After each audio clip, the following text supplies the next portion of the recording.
दोस्तों, आदतें दो तरह की होती हैं, अच्छी या बुरी। अच्छी आदतों से हम जीवन में वो सब पा सकते हैं जिनकी हम इच्छा रखते हैं। दूसरी तरफ बुरी आदतें हमसे सब कुछ छीनने की शक्ति रखती हैं। आदतें हजारों तरह की होती हैं, लेकिन अगर हम किसी भी आदत को जरूरत से ज्यादा दोहराते हैं तो वह बुरी आदत बन जाती है। जैसे खाना खाना कोई बुरी आदत नहीं है, लेकिन ज्यादा खाना या खाते ही रहना एक बुरी आदत है। वैसे ही बोलना कोई बुरी आदत नहीं है, मगर ज्यादा या बेवजह बोलना एक बुरी आदत है। आज हम इस कहानी के माध्यम से जानेंगे कि हमें जरूरत से ज्यादा नहीं बोलना चाहिए, और हम ये भी जानेंगे कि हमें किन किन जगहों पर चुप रहना चाहिए। इसलिए इस कहानी को ध्यान से और अंत तक जरूर सुनिएगा। तो चलिए कहानी को शुरू करते हैं।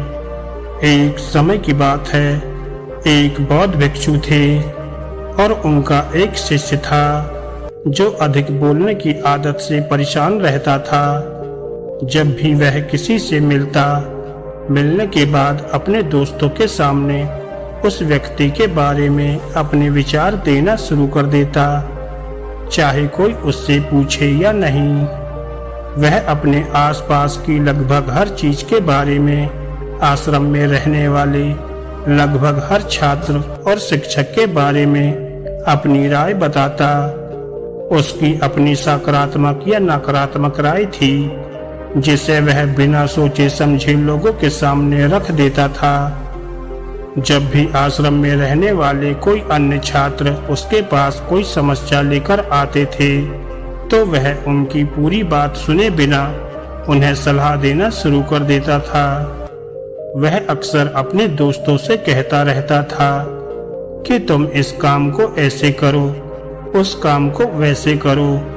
उसे अपने आसपास की चीजों के बारे में जो भी आधा अधूरा ज्ञान रहता था, वह बीच बीच में गपशप के दौरान बात करके उस ज्ञान का ढोंग करने लगता था।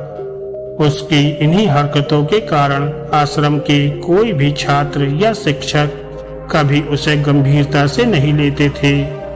अक्सर उसके साथ पढ़ने वाले छात्र उससे दूर रहने की कोशिश किया करते थे, क्योंकि वह उन्हें हर बात पर सलाह देना शुरू कर देता था। कोई नहीं चाहता था कि वह उनका दोस्त बने। हर कोई उससे दूर रहना पसंद करता था, और अक्सर आश्रम में रहने वाले अन्य छात्र उसकी पीठ पीछे उसकी इन आदतों के लिए उसका मजाक उड़ाते थे। वह लड़का खुद भी जानता था कि उसके बहुत बोलने की आदत के कारण उसे कोई पसंद नहीं करता है। वह भी इस आदत को बदलना चाहता था, लेकिन वह चाहकर भी अपनी इस आदत को बदल नहीं पा रहा था। एक दिन वह अपने गुरु के पास गया और अपनी सारी समस्या गुरु को बता दी। गुरु ने कहा, बेटा, वही व्यक्ति जरूरत से अधिक बोलता है जो ये सोचता है कि वह सब कुछ जानता है, और ऐसा व्यक्ति जो ये मानता है कि वह बहुत कम जानता है और अभी भी उसे बहुत कुछ सीखना है, वह कभी भी अधिक नहीं बोलता है और ना ही अपनी राय देता है। तो पहले अपने अंदर से ये अहंकार दूर करो कि तुम सब कुछ जानते हो। शिष्य ने गुरु के सामने सिर झुकाया। गुरु ने कहा, बेटा, मैं एक दिन में तुम्हारी अधिक बोलने की आदत को खत्म नहीं कर सकता। तुम्हें धीरे धीरे अपने अंदर से ये आदत खुद ही खत्म करनी होगी।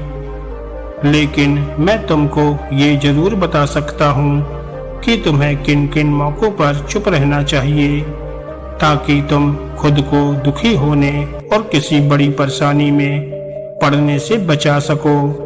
शिष्य ने गुरु की बात से सहमत होते हुए हाँ में सिर हिलाया। गुरु ने कहा, बेटा, इन 5 अवसरों पर प्रत्येक व्यक्ति को अपना मुंह बंद रखना चाहिए। नंबर 1, जब आपको लगे कि आपकी बातों से कोई आपकी भावनाओं को नहीं समझ सकता, तो उस समय आपको चुप रहना चाहिए। अक्सर हम अपने दुख दर्द लोगों को बताना शुरू कर देते हैं, जबकि हमारे आसपास रहने वाले ज्यादातर लोगों को इस बात से कोई फर्क नहीं पड़ता है कि हमारे जीवन में क्या चल रहा है। हर व्यक्ति को केवल अपनी ही परवाह होती है। वह केवल अपने बारे में बात करना चाहता है। वह केवल अपने बारे में सुनना चाहता है। उसे हमारे जीवन की परेशानियों की परवाह नहीं होती और वह हमारे बारे में सुनना नहीं चाहता। वह आपकी दुखद कहानी 1 या 2 बार सुन सकता है, लेकिन उसके बाद वह आपसे दूर भागना शुरू कर देगा, क्योंकि कोई भी दुखी होना पसंद नहीं करता है। किसी को भी एक उदास और असहाय व्यक्ति के साथ रहना पसंद नहीं है। इसलिए अपने कुछ करीबी दोस्तों और परिवार वालों के अलावा किसी को भी अपनी परेशानी कभी न बताएं, क्योंकि अक्सर वे आपकी बातों को समझने के बजाय उनका मजाक उड़ाते हैं। नंबर 2, जब आपको ये नहीं पता कि किसी विशेष अवसर पर क्या कहना है या आपको किसी विशेष घटना के बारे में केवल आधा अधूरा ज्ञान है, तो ऐसे अवसर पर आपको चुप रहना चाहिए। ऐसा व्यक्ति जो आधा अधूरा ज्ञान होने के बाद भी उस विषय पर बात करता है, वह अक्सर उपहास का पात्र बन जाता है। ऐसे व्यक्ति को कोई भी गंभीरता से नहीं लेता है। केवल वही व्यक्ति अपनी बात प्रभावी ढंग से रख सकता है जिसे उस विशेष घटना या विषय का गहरा ज्ञान हो। इसलिए यहाँ वहाँ से प्राप्त आधी अधूरी जानकारी के आधार पर कभी भी लोगों को समझाने की कोशिश ना करें।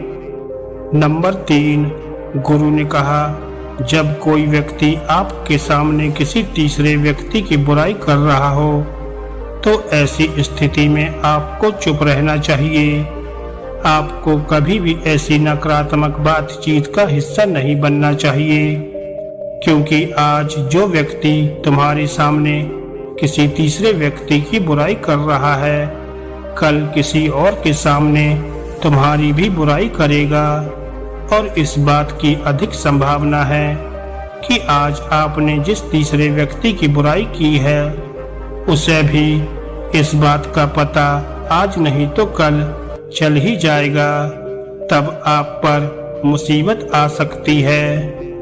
इसलिए जब भी कोई किसी दूसरे व्यक्ति की बुराई करे या उसके गलत समय का मजाक उड़ाए, तो आपको बस उसकी बात सुननी है, अपनी कोई राय नहीं देनी है। अगर आप ऐसा करते हैं तो भविष्य में आपके लिए समस्या खड़ी हो सकती है। नंबर 4, गुरु ने कहा, जब भी कोई व्यक्ति आप पर क्रोधित होकर चिल्लाता है और आपका अपमान करने की कोशिश करता है, तो ऐसी स्थिति में आपको केवल शांत रहना है, क्योंकि चुप रहकर ही आप स्थिति को बिगड़ने से रोक सकते हैं। जब आप ऐसा नहीं करते हैं और दूसरे व्यक्ति के क्रोध का उत्तर क्रोध से देते हैं, तो परिणाम काफी भयंकर होता है। यदि आप उस समय चुप रहते हैं, तो ये बात उस क्रोधी व्यक्ति के दिल में महसूस होगी। जब क्रोध शांत हो जाएगा, तो वह अपनी गलती पर पछताएगा और इस बात की भी संभावना बढ़ जाती है कि वो व्यक्ति आगे आकर आपसे खुद ही माफी मांगे और अपनी गलती स्वीकार कर ले। और अगर वह माफी नहीं मांगता है, तो वह अंदर से दोषी महसूस करने लगता है और फिर अगली बार आप पर गुस्सा करने या नफरत करने से पहले वह व्यक्ति कई बार सोचेगा। लेकिन आपको हर हाल में या हर समय चुप भी नहीं रहना चाहिए। अगर कोई गलत कर रहा है तो उसका जवाब आपको देना चाहिए, क्योंकि कुछ लोग ऐसे भी होते हैं जो हमारी खामोशी को हमारी कमजोरी समझने लगते हैं। गुस्से में चुप रहने का ये तरीका केवल परिवार, करीबी रिश्तेदारों और कुछ करीबी दोस्तों के लिए ही सही है, हर इंसान के लिए नहीं। अगर आप हर जगह खामोश रहने लगे तो इसका गलत इस्तेमाल भी हो सकता है। नंबर 5, गुरु ने आगे कहा, जब कोई व्यक्ति अपने जीवन की कोई दुखद घटना या अपने जीवन की परेशानी साझा कर रहा हो, ऐसे में आपको चुप रहना चाहिए और सिर्फ उसकी बातों को सुनना चाहिए। ज्यादातर लोग ऐसे हैं कि उनके सामने किसी ने उनकी समस्या सुनाई नहीं कि उन्होंने समाधान देना शुरू कर दिया। हालांकि जब कोई व्यक्ति अपनी समस्या हमारे साथ साझा कर रहा है तो वह हमसे किसी सुझाव की उम्मीद नहीं करता है।